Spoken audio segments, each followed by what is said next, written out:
Hi, everybody. I'm Ross the Boss. So welcome, Super Bowl week. Super Bowl week. I'm here Finally with here. Vlad to the Bone, Kasey Shienvold. Kasey Shienvold, say hello. He's in Pennsylvania. Say I hello, am. Kasey. Hey, I'm in Philly. I'm in Eagle country. I'm not an Eagles fan, but it's certainly exciting to be around here right now because everybody's pretty pumped for this weekend. I'm excited it's finally here. I mean, it was a long 2 weeks. It's been a long 2 weeks, and it's the end of the football season this week. We're not going to have any football on until probably August. That's preseason. I don't really care. But we can keep on planning and keep on producing stuff about fantasy football. We play year round here. We're always planning for the future. We got keeper leagues. We got dynasty leagues. We got different leagues that year round. You gotta keep up what's going on, and that's what we're here for. But I'm excited about the Super Bowl. We'll talk about some prop bets. We'll talk about who I like in the game, who Kasey likes in the game. It's going to be exciting. We'll talk baseball today. We'll even talk about LeBron. We'll start with LeBron. LeBron's playing tonight against OKC. He needs 36 points to break Kareem's record. Kasey Shienvold, will he do it tonight? I don't think I look, could he? Absolutely. Oklahoma City's front court is pretty decimated. I think he and Anthony Davis could each have a field day. But 36, I don't know if he's going to go for 36 tonight. Uh I I think he's going to break it on Thursday with the Bucks coming into town. He's got, Kareem played for the Bucks and for the Lakers. It kind of fits the narrative. It'll be kind of part of his bio, he's going to make a biopic movie. This would be a nice way to do it. I mean, he's questionable. I mean, he'll play, I think, but it's quite like there's a big Q next to his name tonight. I think you're right. I think the Lakers, the script of the game, I feel the Lakers will win the game. I think they could even blow them out, and if they blow them out, they'll take LeBron out because he's not 100%. And I think the game script says it's probably be Thursday against the Greek Freak and in Milwaukee, where you said Kareem actually played for both teams. His numbers retired at both places, Milwaukee and Los Angeles. But as we know, Kareem and LeBron don't really look eye to eye. They haven't really been like good friends or in talking basis. Is Kareem friendly with anybody in the NBA right now? He's friendly with Dr. Dan Ratner. Well, yeah, everybody's friendly with Dr. He's Dan friendly with Ratner. Dr. Dan Ratner, and I think that's it. No, he's kind of like he's always been like that. I don't know if you saw this series on HBO about the Lakers. No. Magic's first year. It was really good. It was a series where they had actors play like Magic and Kareem, and you just saw how Kareem was in his own space. Kareem is very zen, like Phil Jackson. Kind of doesn't have many friends. Um, he's a guy that was taken advantage of back in the day when he wanted to retire. He couldn't retire because he all his money was gone. He had horrible investments and bad business advice, and he had to play like an extra 5 years, and that's the reason he does have the record. And he's a guy that he'll admit that he made mistakes. I mean, he's not a guy that hides it, but he's a loner. I mean, he doesn't do many interviews. He doesn't make many appearances. He doesn't like being in the spotlight. And he's a guy that's always been like that. I mean, it's not. And the best interviews I've ever seen him do, Case, me being from LA, is with Chick Hearn. When Chick Hearn was alive, I think Yeah. him and Chick had a nice thing going on, and he did some great interviews with Chick. But that's it. I saw him on Roy Firestone years ago. He was not good. I saw him on, I seen him interview with Brian Gumbel, not good. But I mean, he's not a guy that likes to be in the spotlight. Okay. Yeah, because he always seems kind of like Eeyore whenever you see him publicly. So to say he doesn't get along with LeBron, I'm sure there's reasons for that. I don't see him chummy with anybody. So No, I mean, remember and he's LeBron, probably let's be honest, LeBron loves the spotlight. So if yeah. if Kareem doesn't, they're not going to be very compatible in that respect. So. And remember, Wilt wasn't at when Kareem broke the record. Wilt didn't show up either. It wasn't like Wilt didn't want to be there. He didn't want his record broken. And I think he showed up the next game wearing like a white tank top. I don't know if you remember this. He was like this huge guy wearing a white tank top. But I mean, Wilt was not in the building when Kareem broke his record back in the day. I remember that very well. And so I don't think Kareem wants to be in the building. There's nothing like, why does he want to see his record broken that he worked so hard for? I get it. But again, Mount Rushmore, LeBron for sure is one of the top 5 players of all time. I agree. I know people don't like him. I know people, people don't like, what he does. But long story short, he's one of the best players to ever play.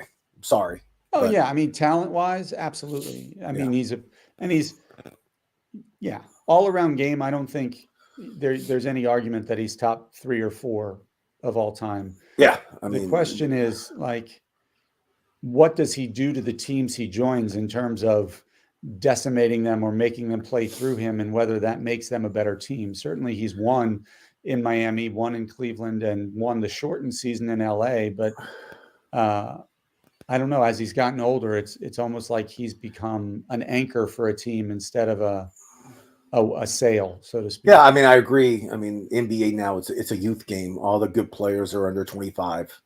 Tatum, Luca, Morant, all those Yeah, guys are under and he's 25 such years a old. plodding, slow And player at this point. LeBron wanted to win now. He knows the clock's ticking, so he brought in all his friends and all the guys that are in their prime.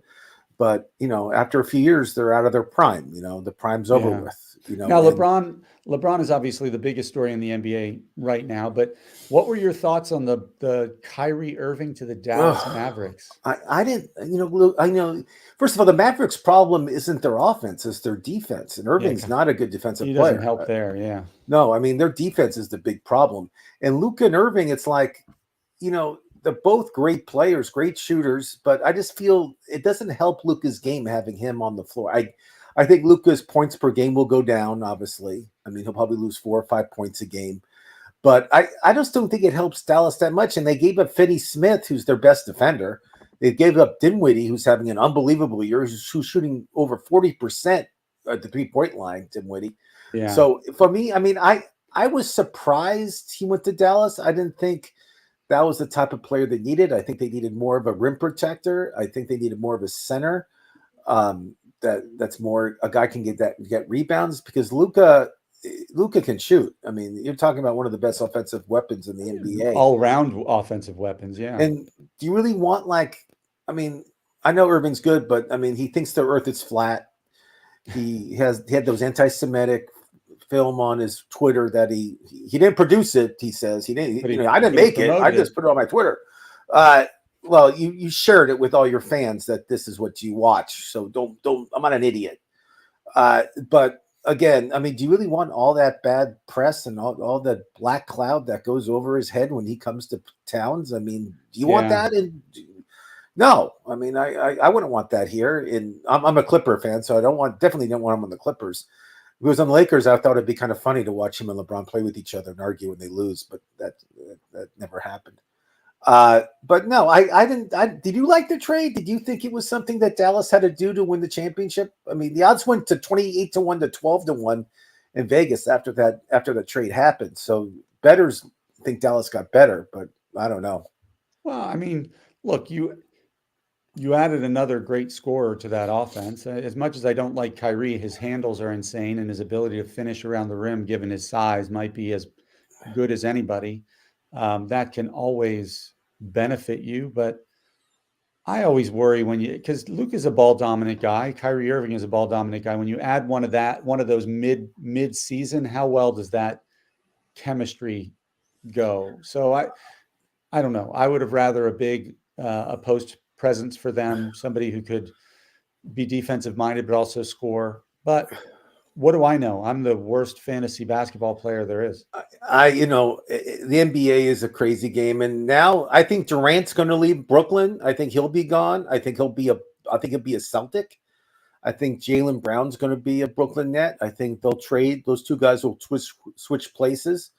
I really feel that Boston's going to try to make a strong run to win the championships this year. They're playing great basketball, and Tatum's back. And I think if they get Durant, I think that can really seal the deal.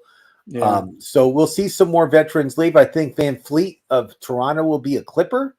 If I had to guess, I think he's gone. I think Wow. Toronto's a Okay. team that you'll see a lot of the Toronto players leave, just because I think they'll want to get draft picks and make their team better next year. But we'll see. The trade deadline's next week. We'll see a lot of movement. We'll see a lot of stuff go on.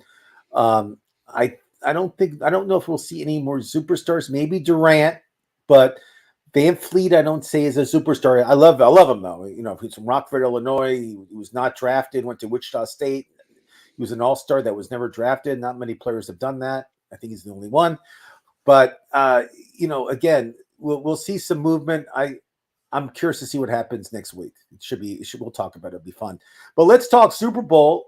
Super Bowl Sunday's coming up. Today's the big press day for the Super Bowl. A lot of the players that are not playing are at Radio Row in Phoenix, which I got to attend a couple times, which is a fun event. But you know, all the players are kind of bitter, and they're all saying like, you know, this team's going to win. Brandon Ayuk actually said he's taking all his money and betting it on Kansas City. Wow. He thinks, you know, he's really bitter that I guess they lost to. Is he allowed to bet? Isn't that what got Calvin Ridley in trouble? He said it. I'm just quoting what he said. He said, I'm betting all my money and in my house, everything on the Kansas City. You know, you're a fool if you don't do that. You know, he's like, he's already taught. You know, I don't think he's allowed to bet, but you can, you know, I guess he can say it. You know, not, you didn't say he was betting money. You said he was Right. betting. Who knows? No, didn't he I don't know. betting all my money?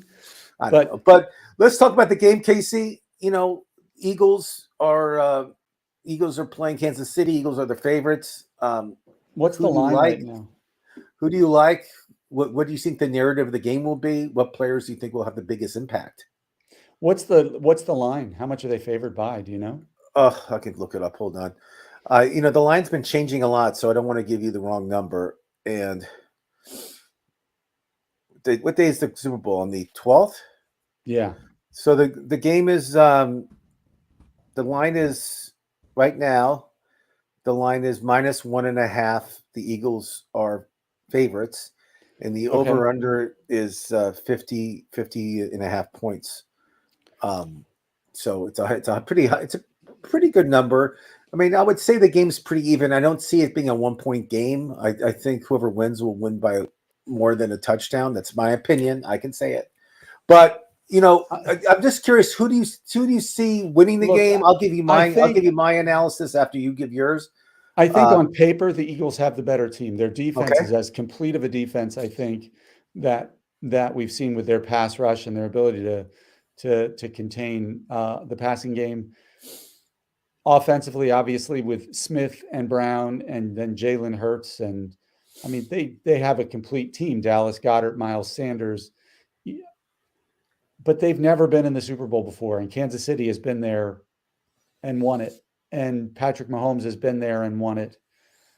It reminds me a little bit of the Tampa Bay, Kansas City Super Bowl from a couple years ago when everybody thought Kansas City was just going to come in and shut the door on Tampa Bay and win it early. But the veterans who had been there before, who knew how to kind of keep their composure during the game, I think Kansas City is going to win.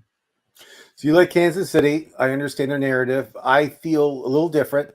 I feel the defensive line for Philadelphia is going to be sacking Mahomes.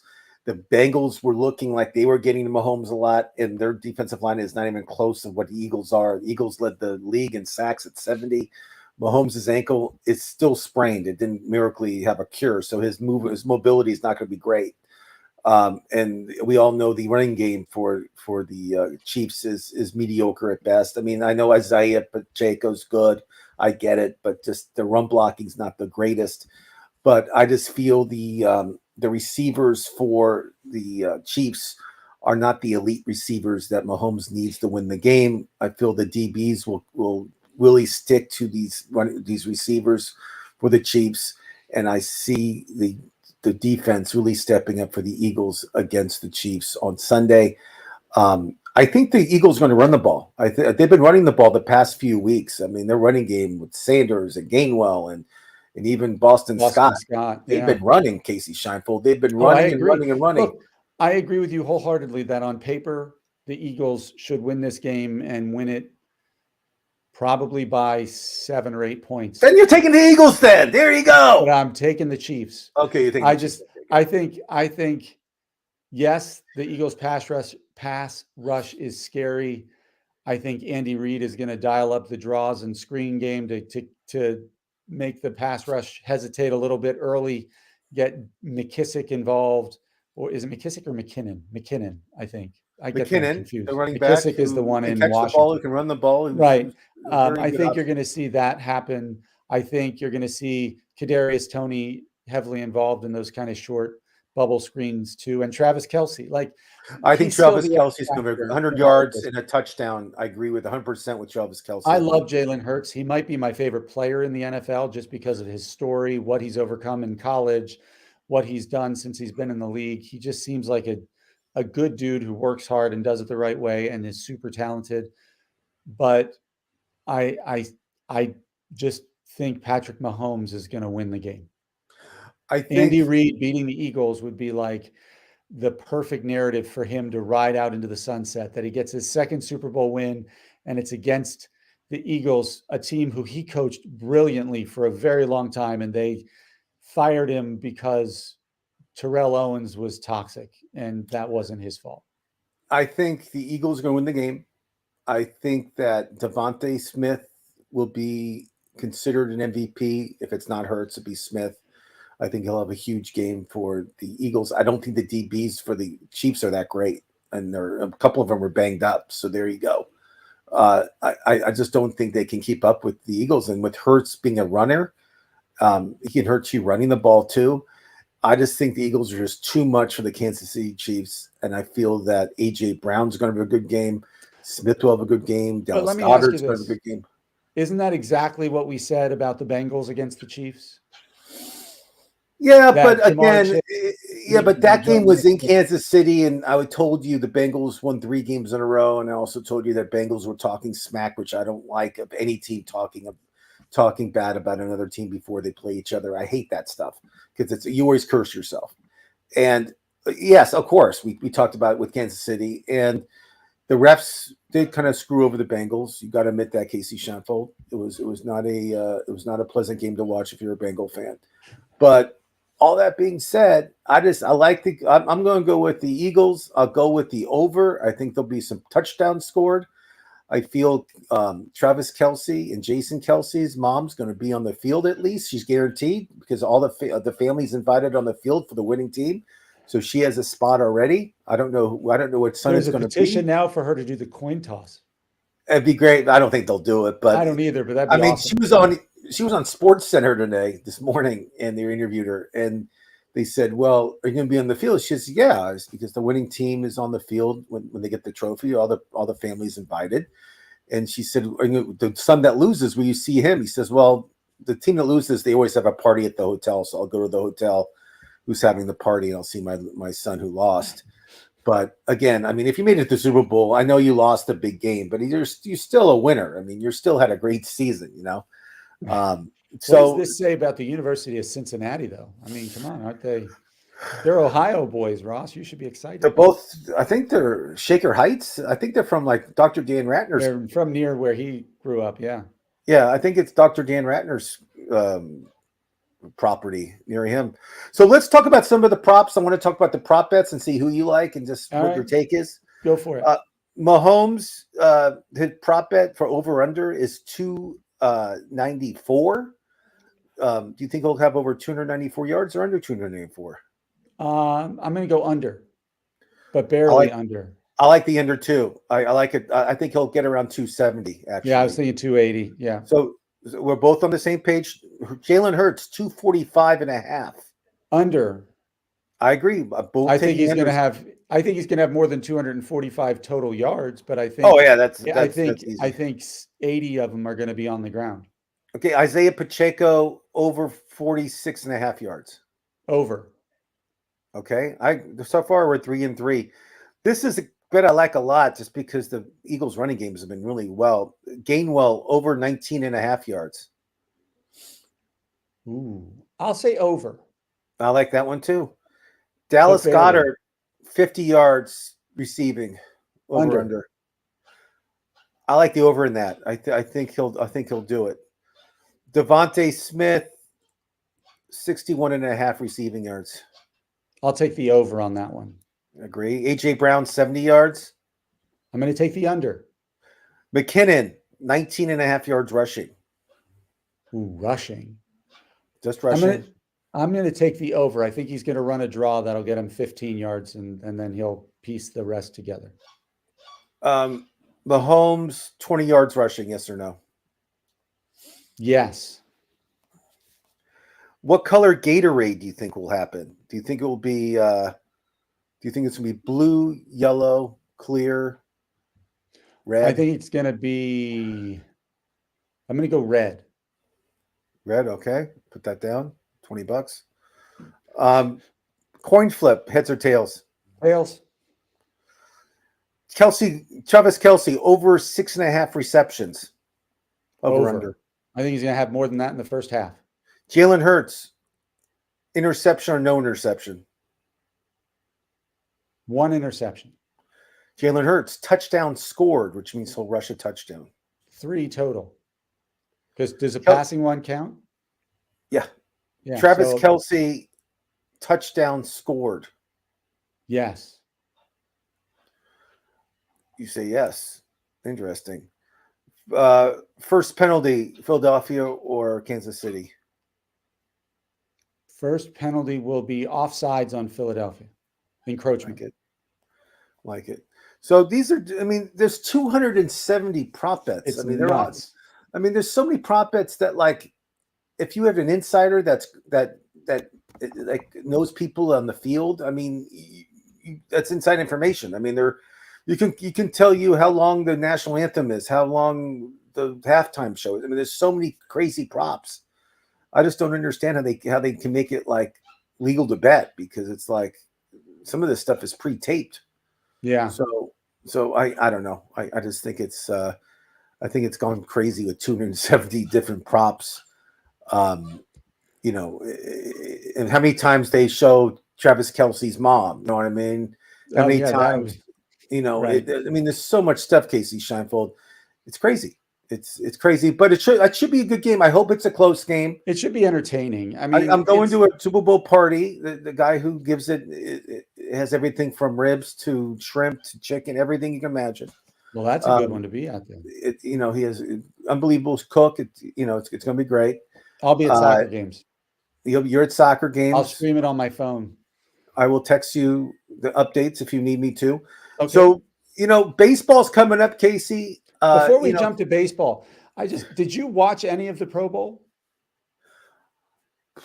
I saw some highlights, and that's all I saw too. But do you find it ironic that maybe the hardest hit in the last 10 years in the Pro Bowl happened in a flag football game when was it Jalen Ramsey who took out Tyreek Hill there as he was trying to score? I did see that highlight. I don't know even why they play it. The skills thing's fine, but it's just Josh Jacobs for the Raiders. He was bad mouthing the game. One player, Myles Garrett broke his toe. It's just to watch guys play with shorts and a flag. It's just a waste of time. Who would pay money to see this? Yeah. I'd rather see players get full padded up and be able to hit members of the press that said bad things about them. Give so and so the football and have them try to run it with no pads on, and then all of a sudden you see some linebacker just take him out flat. I would watch that. I would watch stuff like that. But what they're doing now is just ridiculous. The skills. I tried watching the skills competition with I watched Jared Goff do his thing against Derek Carr, and it was not entertaining. I'm sorry. No, I was just cracking up that one of the hardest hits was in a flag. It is. They should just cancel. They should just cancel it. There's no reason to have because players can get hurt. I get why they don't want them in pads. I understand, but it just doesn't make any sense. The All-Star game for baseball makes sense. The NBA game is just they just don't play defense. They let everybody do what they want. They just let them show how well they can dunk and now. And it's a big every celebrity's in the front row. It's fun. They should. I'm not talking bad about the NBA All-Star. They should keep it as it is. Players don't get hurt. They have a great time. They're shooting threes. They're dunking, and they're doing everything. It's great. They're not going full steam. They're really not. But again, and baseball is the same thing. Of course, they're trying to hit home runs and do well, but you don't really see anybody get hurt unless it's Pete Rose and Ray Fosse. I don't know if you remember that in 1971 when. Well, no, I wasn't around then. Oh, I was very young, but I saw highlights of that. It's very famous. But let's talk baseball, Kasey. I've been studying. Guess how, I was looking at relief pitchers, because I told you this year I'm not going to save any relief pitchers. I'm going to draft them in our league. It's a keeper league. We keep 6. And guess how many players had saves last year in both leagues combined? Just guess. 85. 221 guys had saves. I was close. 221. So what does that tell you? It's like they're kind of like rationing out these saves to different people. It's all about management, load management. You don't see the old days with Steve Bedrosian and who else, like Ryan Suter and all those guys. Mariano Rivera was, but I mean, there's really, if you had to, I know you're not prepared, but I'm going to say it anyway. Tell me your 3 guys that you would draft highly as closers this year in baseball. Closers this year in this baseball. year. I mean, if you had to pick 3 guys to anchor your staff, and listen, if your staff in our league, if you get 70 saves altogether, you'll be in the middle of the pack. I mean, that's good. I know, isn't that sad? The number is like 70. I mean, so you don't need to if you get one guy that's a rock and the other guys are kind of like mini rocks, like what I mean. Yeah. So I think my top 3 go would be Edwin Diaz for the New York Mets. I like that one. Yep. I don't think anybody's going to compete with him. They did get some good closer. I mean, they get some good people in the bullpen, but I think you're right. I think he'll still be the closer. I think Emmanuel Clase has that job in Cleveland Indians. He was unhittable for about a month. 2. Who would be 3? I mean, who's the closer? Is the closer for the Yankees Robinson? Is it Holmes? Who's your closer in New York? It's probably Clay Holmes, but that's what I mean. It's the fact that you have to say probably. I really like. See, so it's just a social test I did with you, because there's nobody that comes to mind that you're like, I got to have this guy on my team. The only guy you were like sure on is Diaz for the Mets, and I told you the Mets got some good relief pitcher. I mean, they Ryan Presley has been really strong and reliable for Houston the last couple of years, but again, he's not wowing you, I guess. Presley was. Edwin Diaz as a closer had 118 strikeouts last year. Wow. So I think that's what puts him in that next kind of. I mean, is Hader for the Padres? Is he going to have a bounce back year? Horrible. I think he's going to have a bounce. I mean, considering last year he had a 5.2 ERA and a 1.3 WHIP. And he didn't even have his great strikeout ratios. I think he's going to have some positive regression, but who knows? Who knows? See, that's the thing. Who knows? So me personally, and don't tell Dan Ratner this, I'm going to wait on relief pitchers. I don't think I'm not going to stress about it, because I know if I can get guys that will just put up 60, 70 saves combined for the year, I'll be fine. But those guys will be available throughout it's going to be a revolving door for some of these teams, and who's the closer is. I'm right. But now, just for full disclosure, we're in a keeper league together, Ross and I, and we have to keep 6 players. I am going to keep Edwin Diaz this year at this point. That's fine. No, he's one of the rocks. He's one of the guys that I would say. Only because Walker Buehler is out with his second Tommy John surgery. If I had Buehler healthy, I would have kept him over. Is Buehler out for the whole year? Oh, yeah. So Walker Buehler's out another year. He got hurt sometime in August or July. So if you do the time frame, he'd be lucky to get back by the end of September, and that's just not.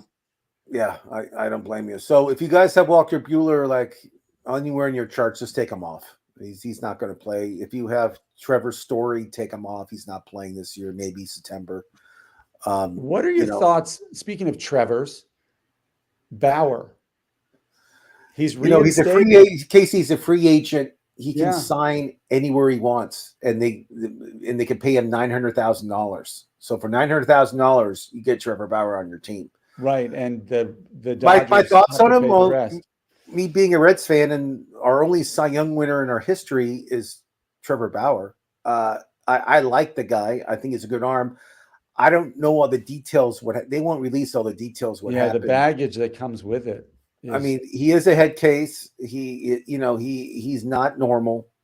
I told you the story when he was at UCLA. The coach had the team together. He said, "Okay, everybody do a lap around the ballpark and come back."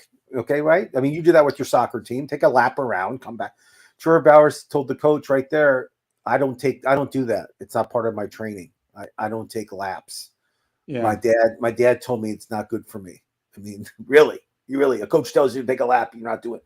So right there, it tells you a little about him. I think he came up with the Diamondbacks, and the Diamondbacks said we can't have this guy on our team. They traded him to Cleveland, right? I mean, he's been bounced around. He's been everywhere. Yeah, He's been he was the a young one. guy. He's been And he bounced was the around. one who said, "I will never."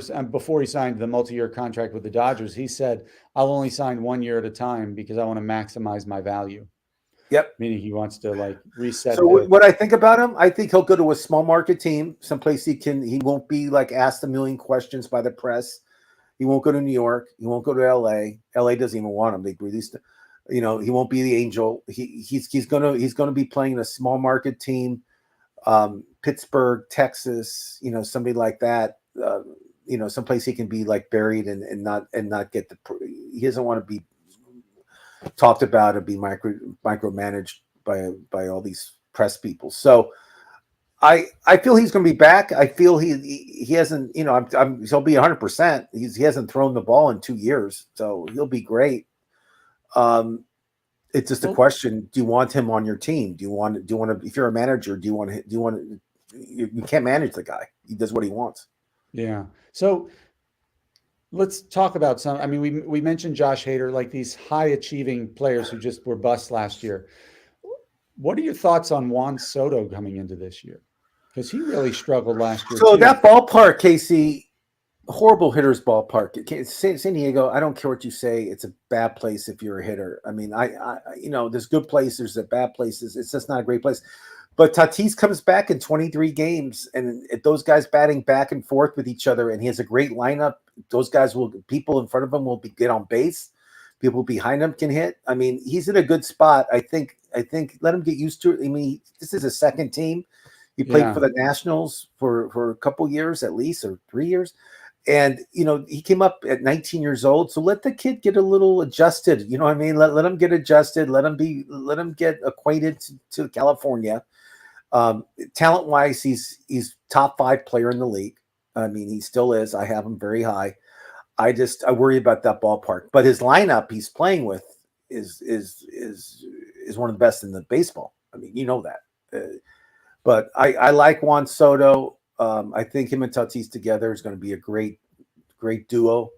And I think San Diego is going to finish ahead of the Dodgers this year. How about that, Kasey Shienvold? I can see it. Yeah. I mean, they beat him in the playoffs. They'll beat him again. I love when the Dodgers lose, as you know.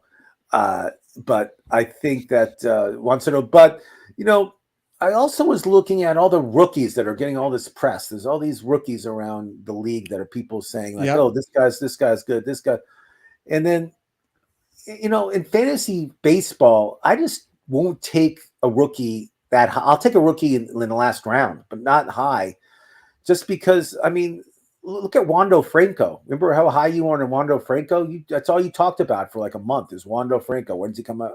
And he came up and he was mediocre. He's a better real life player than he is fantasy player. Yeah.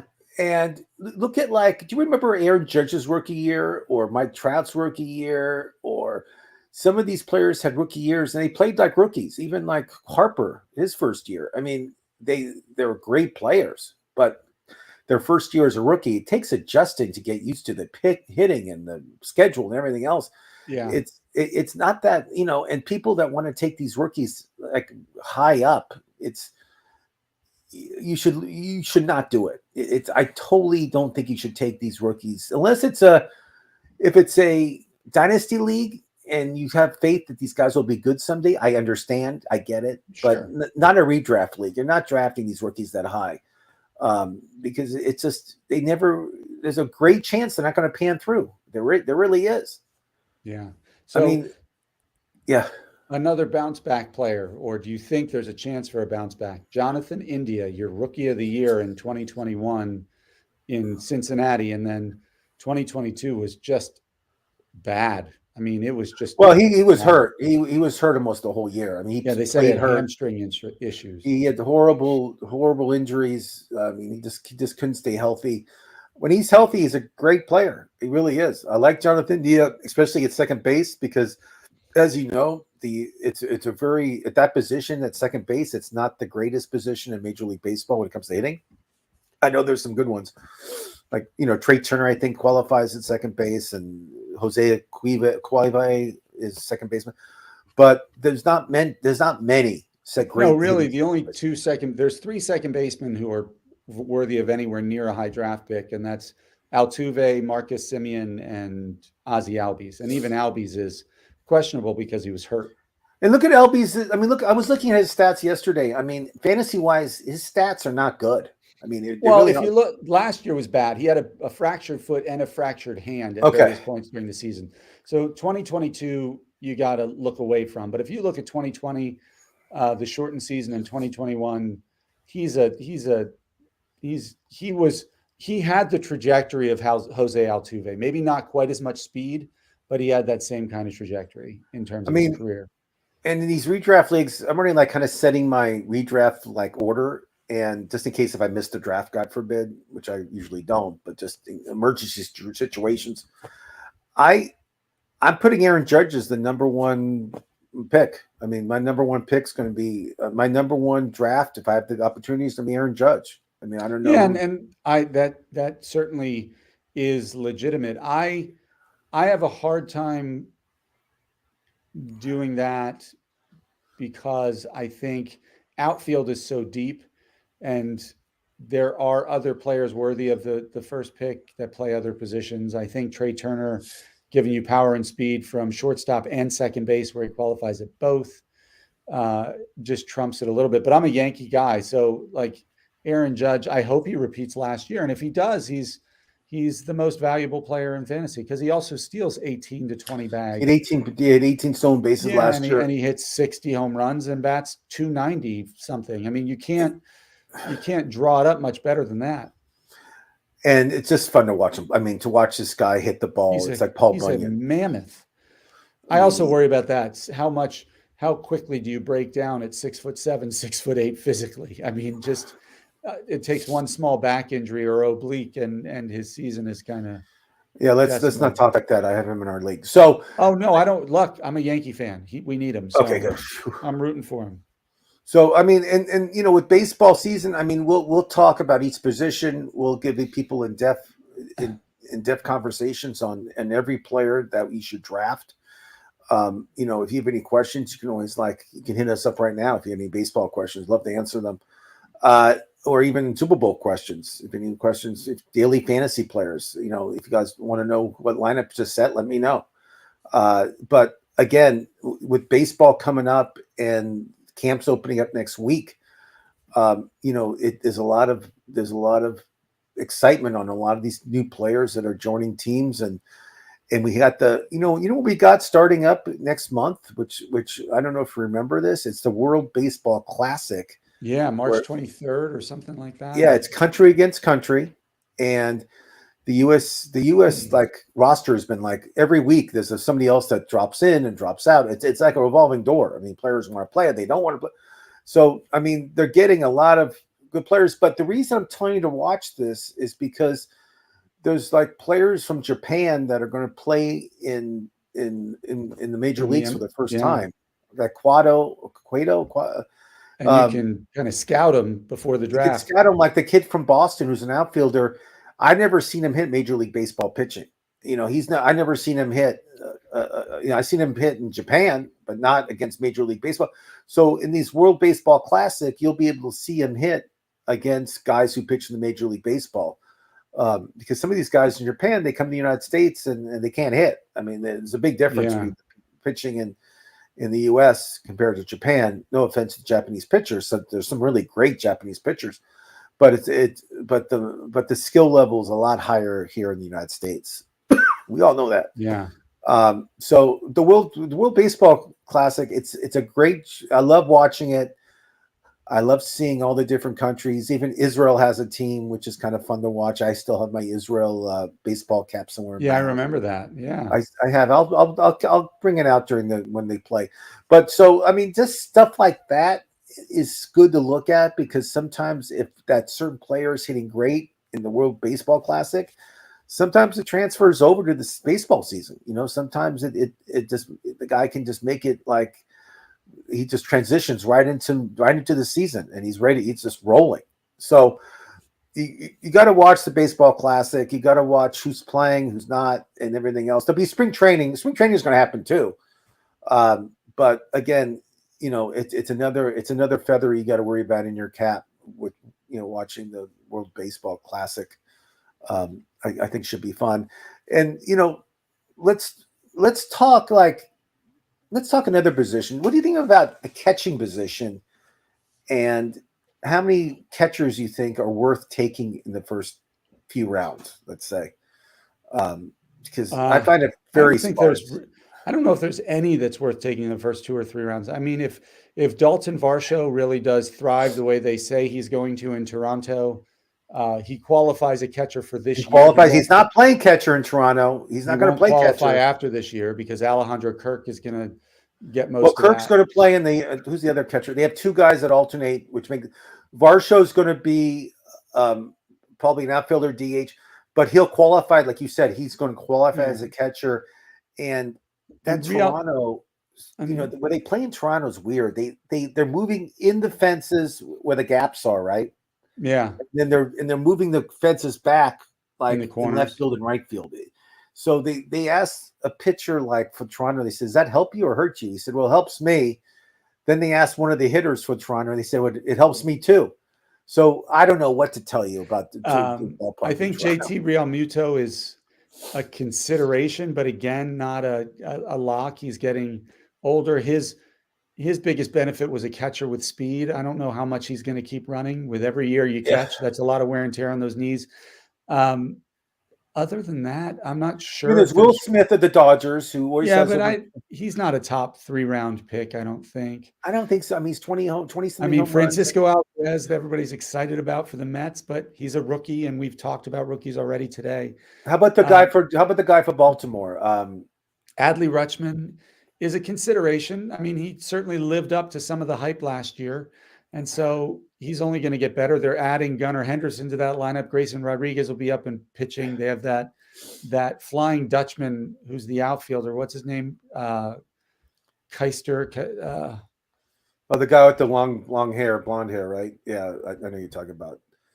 But Baltimore is a team that played great last season. I don't remember they were making a playoff run. They had a lot of young talent, and now a year has passed, and this is the year they think they'll be in the playoffs. So Baltimore is a team that I think Cedric Mullins is a really good player. He's somebody that definitely I want to draft.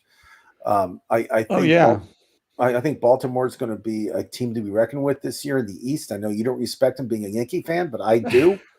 Uh, No, trust me, I like their roster better than ours in a lot of ways. I mean, I think Boston's going to be in last place in that division. I think Toronto has a great hitting team up and down. I feel offensively they're good, and I like their starting pitching. So I think Toronto should have a pretty good team this year. So again, there's so much like with baseball. I feel a lot of the teams have got better, and the worst teams have got worse. I mean, that's all I got to say. I mean, Yeah. teams like Pittsburgh and Cincinnati, and teams like that have got worse. Arizona, all these teams that don't spend a dime in free agency have got worse, and the richer get richer. That's the problem with baseball. You're not gonna see a team like the Oakland A's prosper like they used to, having these young studs because it's just all the young studs end up leaving. Look at Chapman. He left Oakland, Look at Olsen. He left Oakland. So, I mean, all these guys leave eventually, and then they Well, that's play because for they other can't teams. afford to keep them. That's the whole thing. They can't afford it. And either you get a new owner or you figure a way you can afford it. So uh, I'm excited for baseball. I can't wait to talk more about it. Um, Yeah, I'm you know, excited too. Pitchers and catchers are reporting now, so It's only going to get more news and Yeah. information out there for us. So we'll have a lot to talk about. They're talking a lot about, a lot of good starting pitchers. It's a lot of, a lot of young talent coming up, but we're not going to draft. I'm not drafting any rookies. Zero rookies, Kasey. You can do say anything that. you want. You can draft all the rookies you want. Go ahead. Oh, I will. I mean, later in the look, my theory on rookies is no. Early in the draft, I want to take safe upside picks, right? I want people who have a high floor that have done it before and we know what to expect to them. But once we get to the end of the middle rounds and into the later rounds of the draft, that's when I'm taking those lottery tickets. Like, Jordan Walker in St. Louis, who's not even going to be up at the start of the season, but is an Acuna, Julio Rodriguez type. I'm going to put him at the end of my bench, right?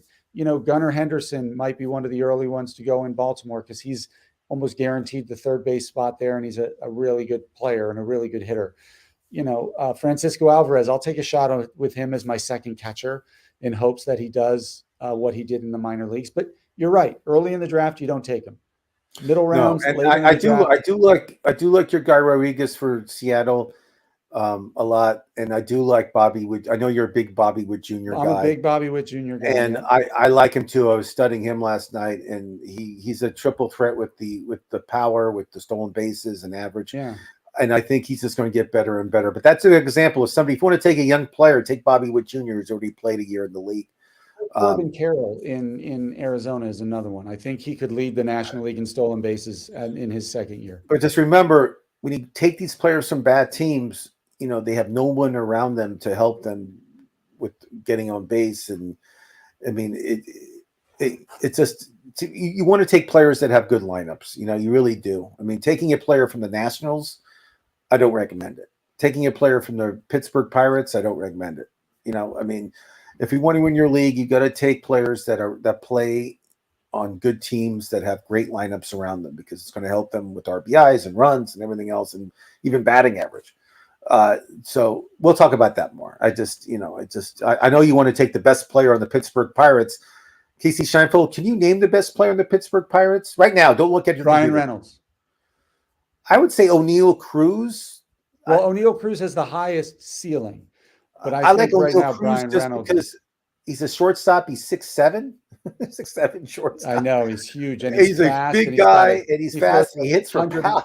He throws 100 miles an hour to first base. The guy is just fun, right? Yeah. So, I mean, you and I watch baseball. We know all the players. I'm just saying it's like so hard to name, like who's the best player in the Washington Nationals now. I mean, they go through rosters. It might be Jaimer Candelario at this point. I mean, not that that's anything to. I don't know. To write home about, but I don't think you're drafting anybody on the Washington Nationals, Kasey Shienvold. You won't even draft one of their pitchers. I know you.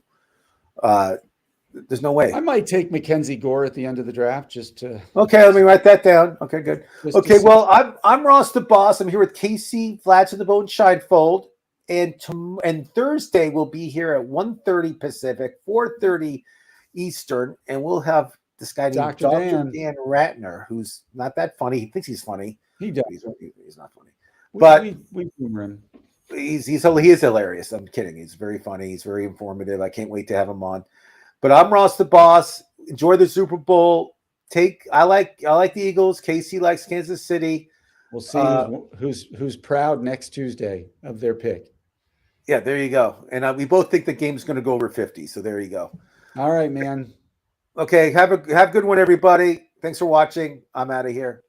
See you, Ross.